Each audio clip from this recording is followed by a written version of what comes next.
Hi you guys, we got so many questions and comments about our save the dates, so I thought it just might be helpful to make a whole video about some save the date tips I have if you were planning on DIYing yours. So let's get into it. So the first thing that we did before actually going in and designing our save the dates was creating a wedding brand kit. So what I mean by this is we took all of the fonts and logos that we were planning on using, put them into one document to make sure that they looked good next to one another and they really complemented each other on our save the dates. Next was a big tip that I heard from a bunch of different graphic design people who commented on my videos saying to stick to a maximum of 1 to 3 fonts. And I think this is really important. I almost think 3 is too many. I stuck to 2 on our save the dates. Anything more than that, I just feel like it gets a little bit messy. This next one was really hard for me to take in because I absolutely love script, especially for a wedding. But use it sparingly on your save the dates and your invitations because while it is really pretty, it can be very hard to read. So I definitely recommend any actual details that are important on your save the date, such as your actual date, your location, things like that. Keep those in a more sans serif Times New Roman-esque type font. For ours, I decided to do our names in script. I just felt like it looked really pretty and elegant. So it's not to say to not use script at all, but just use it sparingly. On our very original save the date that I made, I put save the date in giant letters. Of course, shared it with TikTok. I think some really good feedback that I got was that save the date doesn't need to be the star of the show. I think people understand that this is a save the date. It has the date on it and your names, all that information. So it's pretty self-explanatory. You don't have to make it as big as you think it needs to be. Once you have finally finished your design process, get a sample printed before your bulk order. I think things look so different on a computer screen, on your phone, than they do in real life. And there were small things that I tweaked even after I got my sample printed, and then I went in and did my bulk order. And you're also able to see the paper quality and decide if you want to go with that printer or not. Once you've gotten your bulk order in, I really recommend once you start getting ready to send them out to bring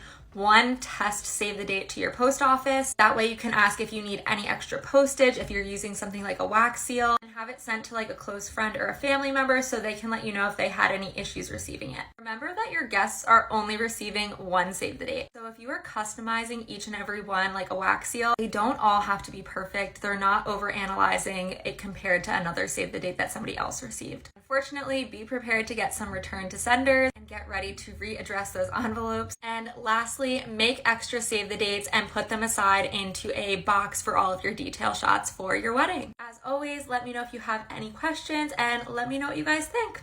Have the best day.